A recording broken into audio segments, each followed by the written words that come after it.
This week on Intrigued Full Effect. It's just been a huge hole in my life. Joseph and I were really close. So I was just looking forward to the future with each other. I'm expecting, and I would have loved for him to be around. I know he would have been an amazing uncle. I'm Chandrea Thomas, and welcome to episode 36. In this podcast, I talk about curious cases, disappearances, and other stuff. And today I'm talking about the curious case and death of 20-year-old Joseph Smedley from Bloomington, Indiana. The University of Indiana biochemistry major vanished on September 28th of 2015 after leaving his apartment. According to Joseph's sister, he was sharing that apartment with his Sigma Pi fraternity brothers at the time of his disappearance. Joseph's body was found at Lake Griffey near the UI campus 5 days later.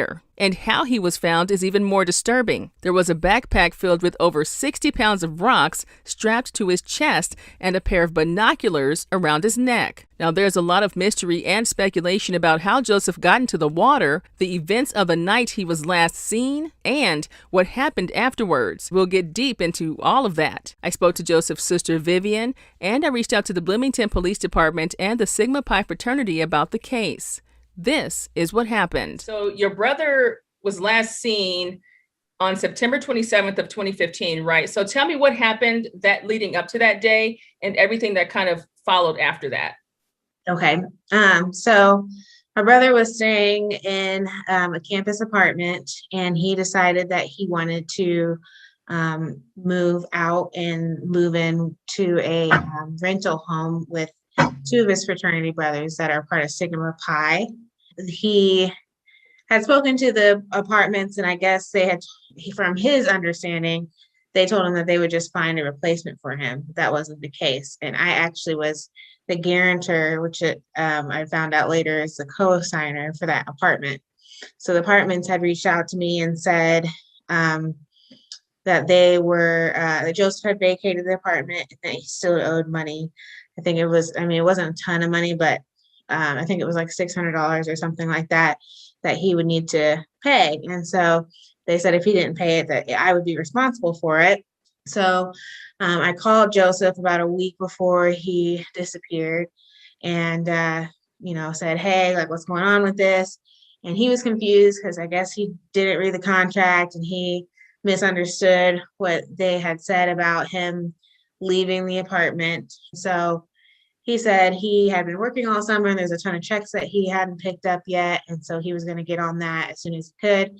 That following Monday at noon, he was supposed to turn in the check. That was the deadline. So I pretty much followed up with him every day, just checking in to make sure that he was going to have it. And, he never changed from that. He said he would have it. And then that Sunday night, around like 7 or 8, I called him and said, hey, are you still good to go for tomorrow at noon? And he said, yeah, I got to check on my desk. I'm studying and I'll be able to drop it off tomorrow. And I said, great. So then I woke up the next morning and I had a text from him at like 4 or 4:30 in the morning. And it said something along the lines of like, Viv, I'm sorry, I'm leaving the country. I can't tell you why. Don't attempt to contact me. I'll contact you once I'm set up overseas. And so I was kind of like, what? I thought he was joking. Mm-hmm. And I'm like, all right, well, shut up, I think I said. And I was like, make sure you have that check. And so then I tried to call him and his phone was going straight to voicemail. And I'm thinking like, this is a really weird time for him to be playing a joke. So then I waited till about noon. I'm like, all right, if I haven't heard from him by noon, I'm going to call the campus apartments. So I called them and they said they hadn't seen him. And so I thought that was really strange because I just talked to him the night before. He said he had it handled.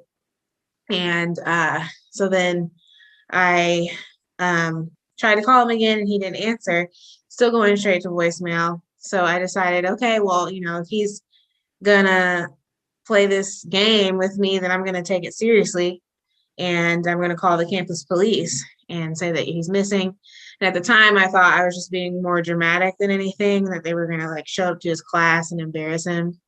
So I called campus police and I just said, hey, My brother, I think something, he sent me a weird text, and I don't know what it all means. And, I'm worried for him. Can you do a wellness check? So they went to his class to see if he was there, and he wasn't.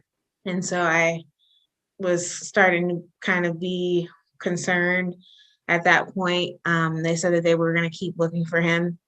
Then at one point they had said they had found him and that he was in jail. So I thought that was weird because he's not really the kind of kid that gets in trouble very much. They said that he was in jail for battery, and I was like, that doesn't sound like him, unless he's like defending someone. Like that would be the only reason why I would think that. So I called the jail, and then they said that he wasn't there.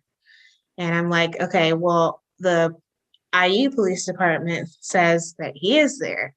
And they're like, well, we don't have anyone there by that name. So we went back and forth for a while. I had other people call the jail to ask for him. They said the same thing. And I finally was able to get in touch with the IU police department again and say, hey, listen, call them one more time. They're saying that he's not there.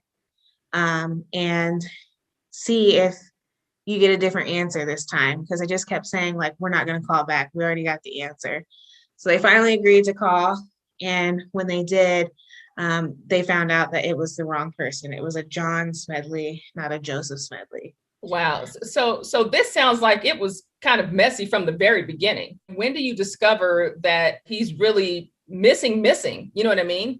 Yeah. So right after they had found out that wasn't him and he's not in jail, they immediately said, we're going to make him a missing person tonight. So they filed him as a missing person. The very next day, I went up to Bloomington, started canvassing the campus and asking questions. That happened on Monday. And then Tuesday is when they were looking for him on campus. So they started looking at, like, seeing if he's going to any of his classes.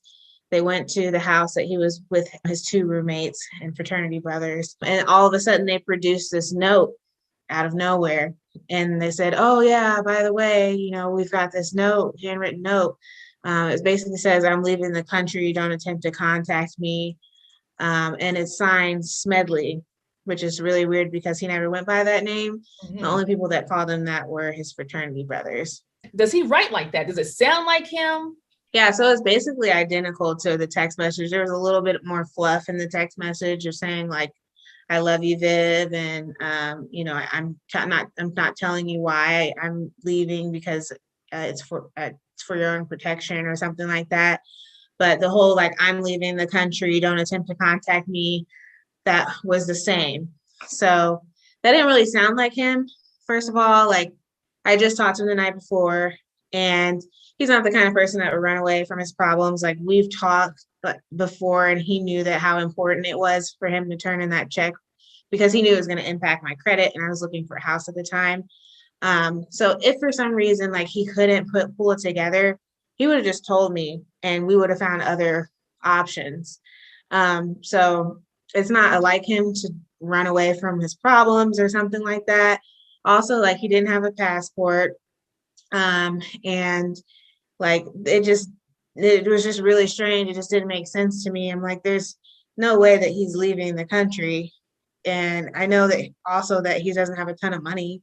So, where would he have had the money to flee that fast within a 12-hour time frame of, I'm going to drop a check off in the morning and I'm leaving the country at 4 a.m. That's something I've never heard, though, that he didn't even have a passport. So that makes the note and the text message seem shady altogether. You know what I'm saying? Mm-hmm. Wow. So this time goes on. So you guys are, I'm assuming you guys are canvassing the campus, the community, the neighborhood, and then ultimately, so he goes missing on this Sunday. That's when he was last seen. Tell me about when he was last seen. And he was something about the blood moon. Let's talk about that too. So he was supposed to be checking that out. Yeah. So that Tuesday, I asked his roommates what was going on, and they all said, the two roommates said that they didn't leave the house. They stayed at home and watched a movie and then went to bed around 11. From what I heard from other fraternity brothers is that they had lunch that day, which was aligned with his bank statements. They went to Noodles and Company And then one of his fraternities had talked about going to see the blood moon. And Joseph was later found with binoculars around his neck. So I think that's consistent with the fact that they could have been out there watching the blood moon together. But the timeline for the blood moon it goes over the 11 o'clock time frame that his roommate said they went to bed. So the detective had told me that he was reaching out to a bunch of different girls and asking them to come and hang out and look at the blood moon with him that day, because it was like a blood moon and an eclipse at the same time. So it was a really rare moment, and he's a science-based guy. So he just that was something that he was really excited about. Yeah, that's basically what he was doing that night. And I know that he was with at least 6 or 7 fraternity brothers, because one of the guys I talked to actually listed all the people that he was with that night. So his one of the other person is lying. So he was either sitting at home watching a movie and then going to bed at 11, or he's with his fraternity brothers all night doing God knows what. So let's get to the point where you find out, 5 days later. So he disappears on Sunday, then he's found like at the end of the week. So tell me what happened, and what do you think about where he was found and how he was found? Because it's also bizarre to me. Yeah, so I just happened to be up there. It was Friday that he was found.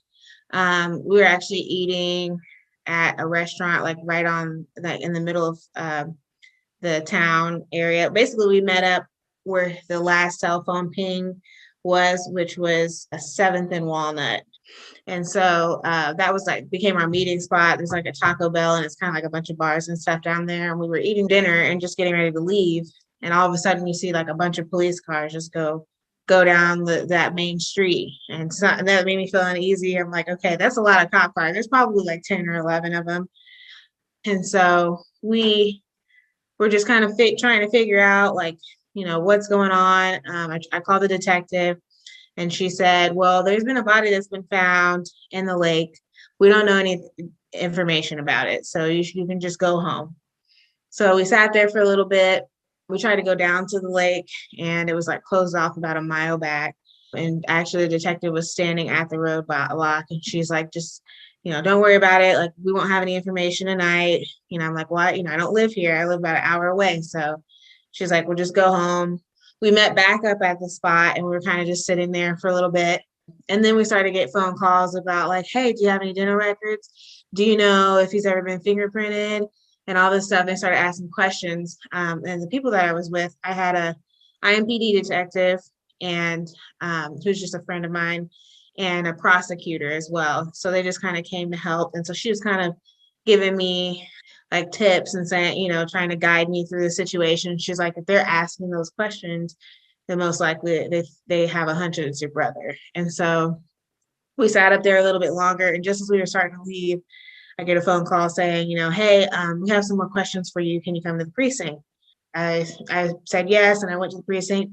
Still at that time, I didn't know it was my brother. When I got there, one of his roommates was already sitting outside the precinct. So I thought that was really strange, because they hadn't even said anything to the family yet. And I know that they sent out a news, a very general report that just said a body was found in Griffey Lake. So it was just interesting that he was already there and waiting. We got inside, and then that's when they said that they had identified him as my brother. And then they said that he had a backpack on, a light jacket, sweatpants, and shoes. And I asked them, what was in the backpack. And they said at the time that it was just a hard drive, a laptop charger, and some school paperwork.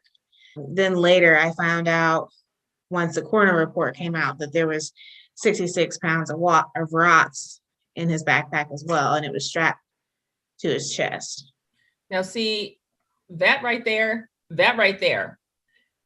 the biggest detail of all is left out of what they tell you initially, which is kind of just crazy. Let me ask you this question, because I think there are some things that we need to clarify and clear up about your brother.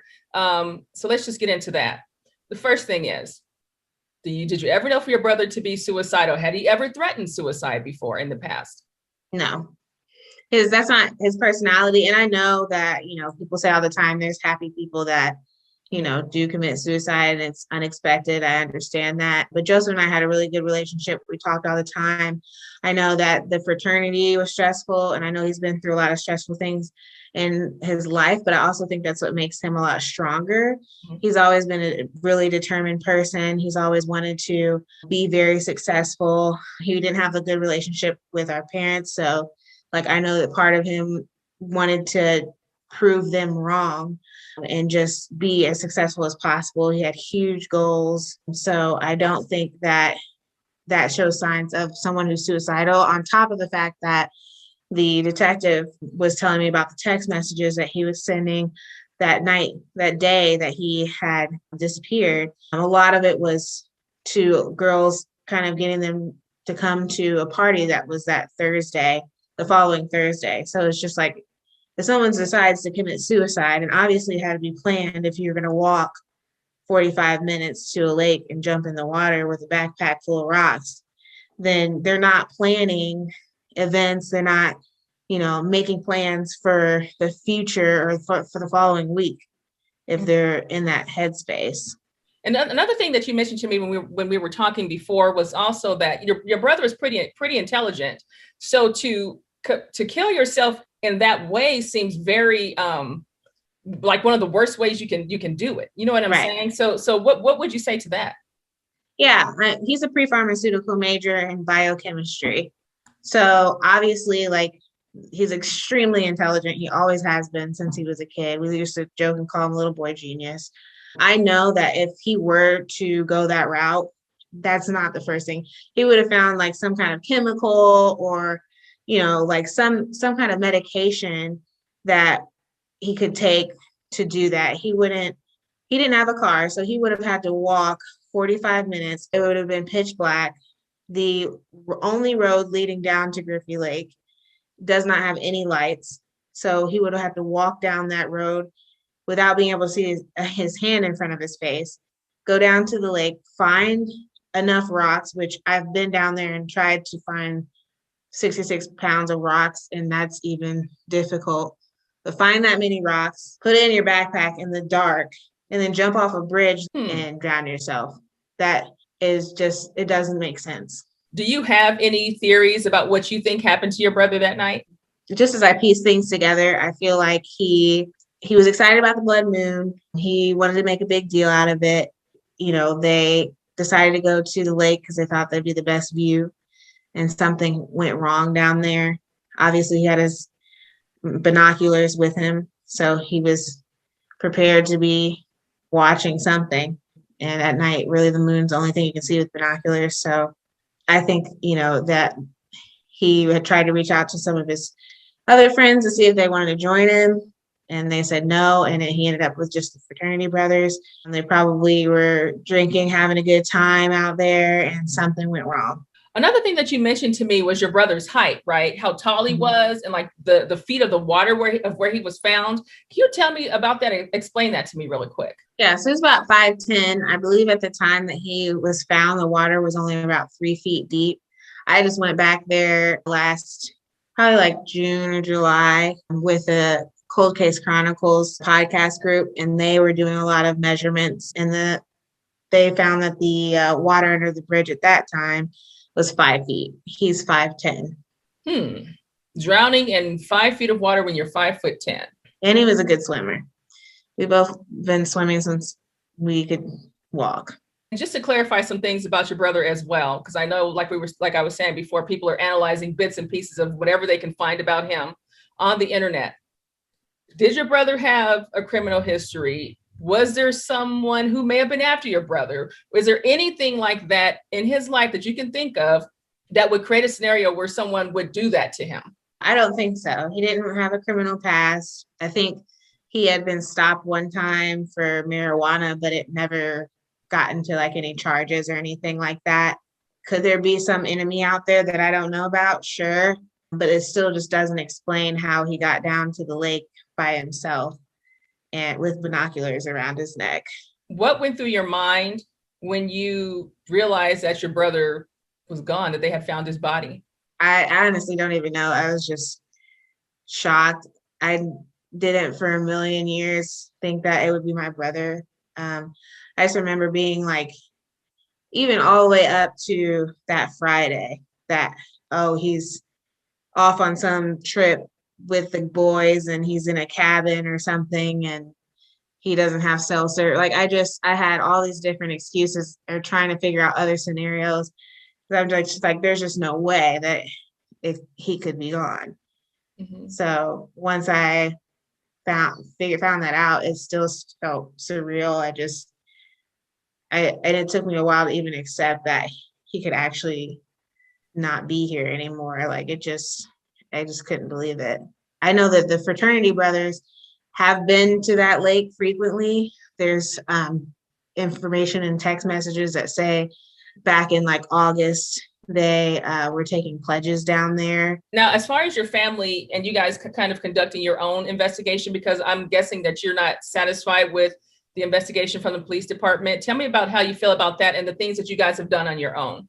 We tried to kind of communicate with Bloomington Police Department. Basically, I reported Joseph missing. I pretty much did all of that. And when his body was found, it was technically Monroe County's property, even though it was on IU's campus. So all the jurisdictions changed and the person that I communicated with changed. And once those changed over, Bloomington Police Department then picked up the case from IU Police Department, and then they just kind of shut me out. They ended up reaching out to Joseph's father, who hasn't been in the picture for 5+ years, and decided to work with him instead. So it kind of became this different dynamic where it was Joseph's father and his wife, and they were working with Bloomington Police Department and then kind of just keeping me in the loop. So I would send them information, send them questions for them to ask, and they were meeting with Bloomington Police Department without me. They had one big meeting with them where they had, I guess the chief of police had recommended that they cremate Joseph's body. And so my father decided that he was going to do that. Why he would listen to them and do that. I did get to perform a second autopsy with Dr. Thomas Sozio, a forensic pathologist that's removed from IU before they cremated him. But yeah, so they decided to cremate him. They also tried to get a handwriting analysis done. So I provided the handwriting for that. The police department came back and said they needed more, and I sent more, and then we never heard anything from them. That was about the extent of their investigation. After that, they really just stopped communicating with the family. I was really unsatisfied, especially because I wasn't able to be as involved as I should have been.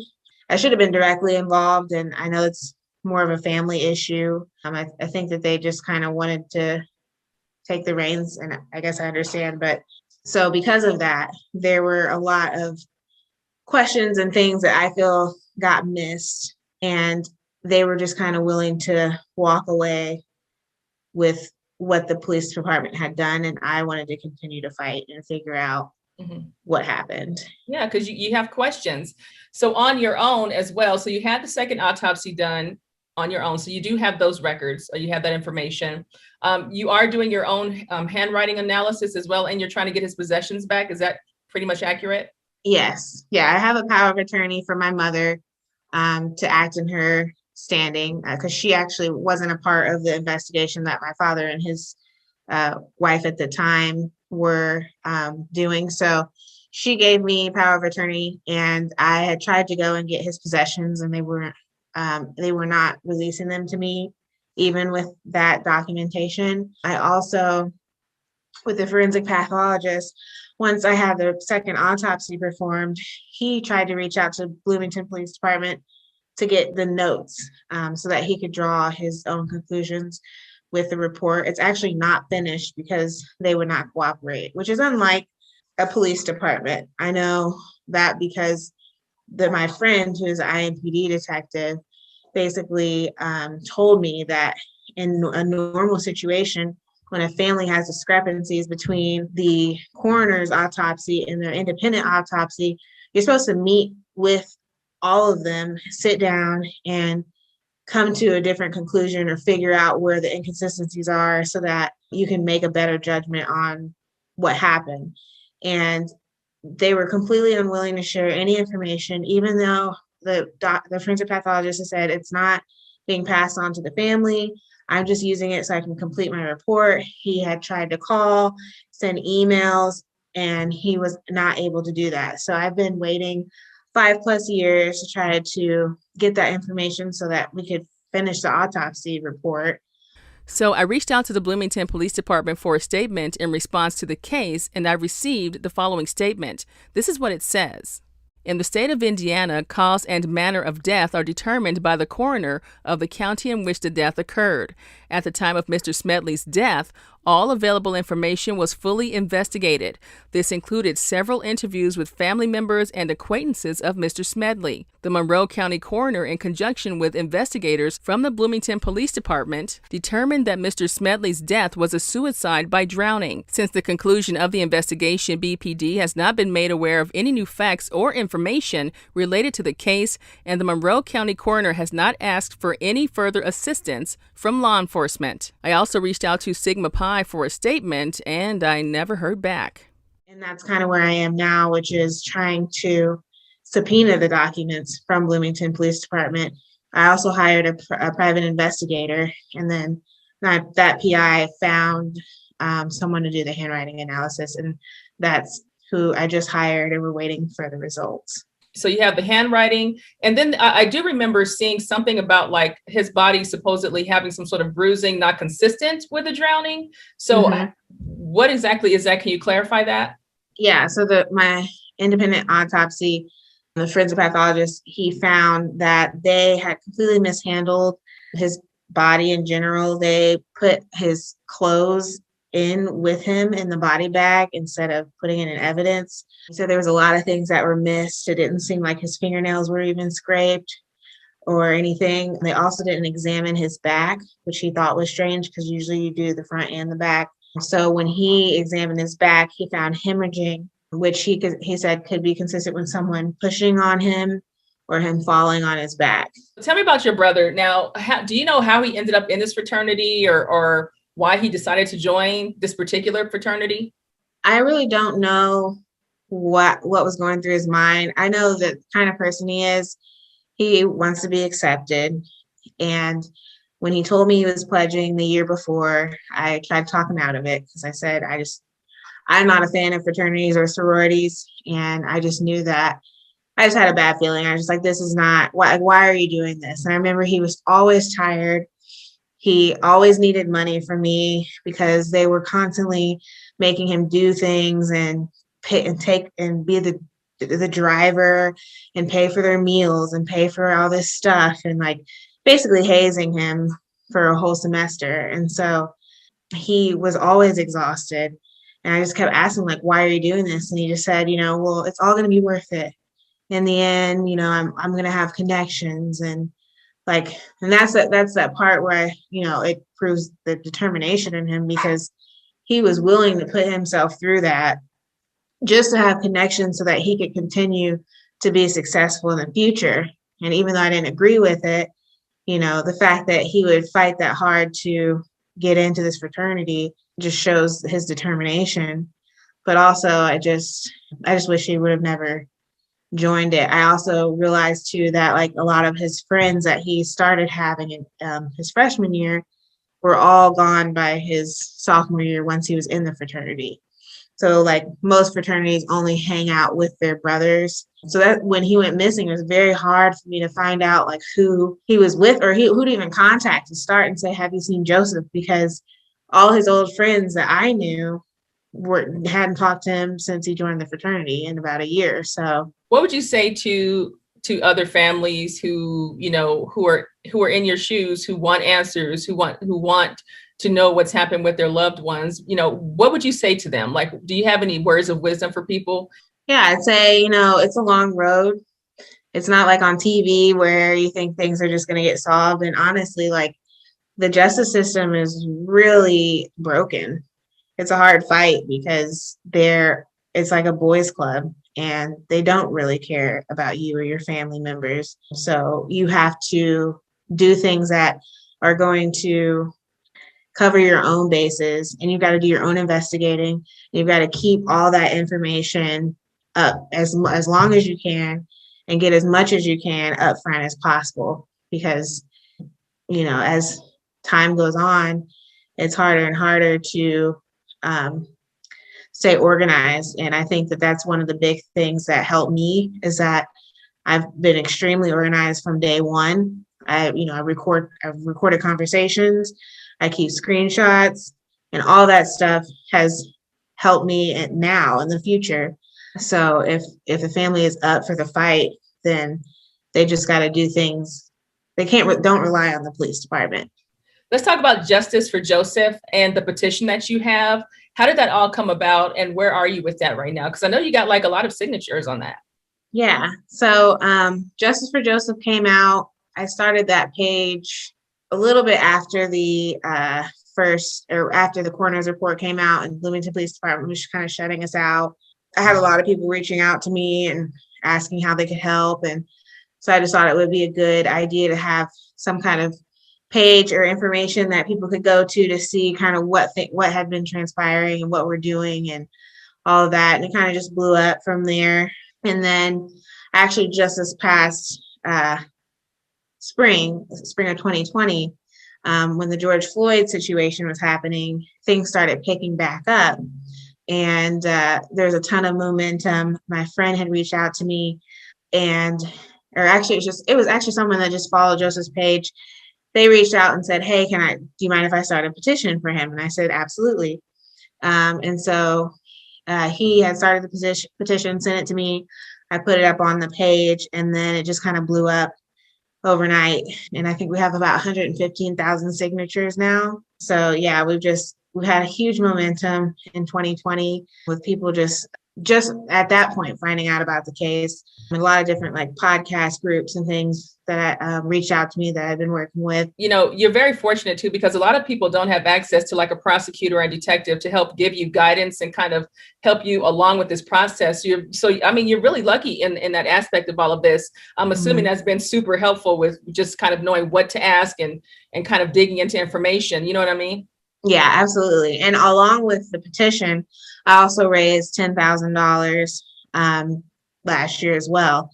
And that's what I was able to use to get my private investigator and attorney. So what is your private investigator saying at this point without telling everything? But I'm just kind of curious about what they're coming up with. Honestly, it's been a little bit slower than I expected. I think that still we need to subpoena the documents from Bloomington Police Department before we're able to do really all the things that they can do. Again, it's kind of the same position of the forensic pathologist, where it's, we don't have access to the interviews. We don't know, how he was found, all these different things, like the position of his body, the temperature of the water, like all that stuff is important in order to move forward. And so that's why, I'm still kind of on the hunt for a good attorney. I thought I had one. She wasn't able to kind of provide me with what I would need it. So yeah, I definitely think that they're going to be useful, but just right now, we're still a little bit at a standstill because of Bloomington Police Department unwilling to cooperate, which is just really sad because, they say the case is closed, and if they don't want to spend their resources on that, okay. The family is saying that they're willing to pick up where they left off, and all we need is the documentation to do so. If they're so adamant that it's a suicide, what's the problem? Why is that such a big issue that we can no longer use our own resources to continue the case ourselves? I just don't understand that, but I'm just gonna keep figuring out a way to get what we need so that we can continue to push forward. Tell me about the interaction with the fraternity since your brother's death. Have you heard from them? The funeral? What's happened since then? So I haven't heard a thing from them. I was in contact with Joseph's roommates for a little bit while he was missing. Once he was found, things just kind of got weird. IU did a joint vigil. That same week, there was a double homicide that had happened on campus as well. So the fraternity brothers did go to that, which was probably a couple days after Joseph was found. But after that, we hadn't seen or heard anything from him. I put on a memorial service at our high school, and only one fraternity brother showed up out of who knows how many, like 50 guys. So that was really strange. And then one of his roommates left the campus and actually didn't come back for the rest of the semester, which was also strange. And now they have all lawyered up. So it's really hard to get in touch with them or even ask questions. When I look at your Facebook page, it's very thorough. I'm so grateful to everybody. I mean, honestly, this wouldn't be where it is today if it wasn't for all the people who have shared, donated, and just took an interest in Joseph's case, attended events that we've had. I mean, it's just the fact that there's one thing that, I can believe in, I can believe in the fact that Joseph didn't commit suicide, but Joseph made such an impact on so many people through high school and college that, a ton of people knew who he was as a person and how amazing he was. Everyone said that he was full of life. And the fact that people can follow this story and there's so many people that can see where the inconsistencies are and how bizarre and unlikely this is all to be a suicide is just really big. I mean, it honestly just proves that there is more there. And the fact that people that are interested in that has been so helpful in continuing to get his case out there. Did you guys get like the toxicology and all that stuff? Like, what did you guys learn from that? So it said that he had THC and Benadryl in his system. And I think alcohol as well. But that was it. Okay. Also, the toxicology, according to my forensic pathologist, it was really hard because of the fact that he was in the water for 5 days. It's difficult to know the actual levels of his toxicology because he said that as your body decomposes, there are certain levels that are askew because your body naturally produces THC and alcohol. And at the time that his body was found, he didn't have blood left in his body. It would have just been like fluid. But the fact that Benadryl was in his system is kind of strange. I didn't know him to have allergies. At the end of the day, what do you want to see happen out of all of this? So honestly, I just want his name, the suicide, to be removed from his death certificate. I think it's a slap in the face to who he was as a person. I just don't think that he deserves to have that next to his name. He would not give up that easily. And at the very least, if they want to call it inconclusive or something like that, that at least leaves the door open to figuring things out. But the fact that they're calling it a suicide just because he had rocks in his backpack is just not a strong enough case for me. And so I'd like them to change that. If you had an opportunity, to say something to your brother, what do you think that would be? Man, I don't know. I guess I would just tell him that, I'm not gonna give up. I'm gonna keep fighting for him because he deserves it. And I know that he didn't commit suicide, and I'm gonna figure things out. I'm gonna find out what happened. Tell me about the impact that this is having on your family. How is this affecting you, your family, all of this? Because it's all so strange. For me, it's just been a huge hole in my life. Joseph and I were really close. So I was just looking forward to the future with each other. Like I'm expecting, and I would have loved for him to be around. I know he would have been an amazing uncle. Like, he's so good with kids, and I just, he's missed out on everything. He hasn't gotten to meet my husband, and yeah, it's really sad that I'm unable to have that person in my life. We both were pretty estranged from our parents from high school on, so we relied on each other. And so now it's like I don't really have anyone. I mean, my little sister is now grown up too, so we've had more of a relationship now, but it's just not having that one family member that is really your only support system in your life is just really hard. When it comes to my final thoughts about this case, I feel like the questions are endless. Did Joseph go see the blood moon? He likely did, though, or probably tried to, since he had the binoculars around his neck. But here's the question. Was he alone? And if not, who was there? And how did he end up in the water with over 60 pounds of rocks strapped to his chest?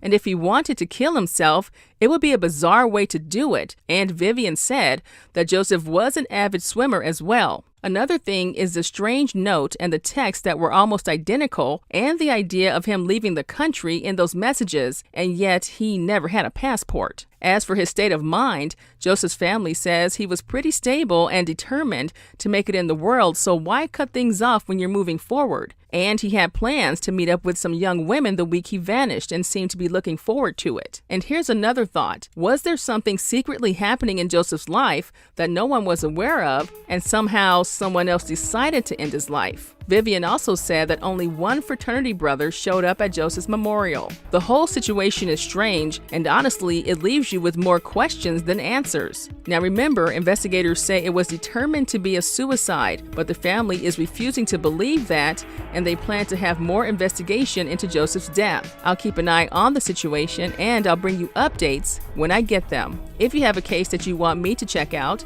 just visit me on the Intrigued Full Effect Facebook page or email me at intriguedfulleffect@hotmail.com. Until next time, be safe and stay true.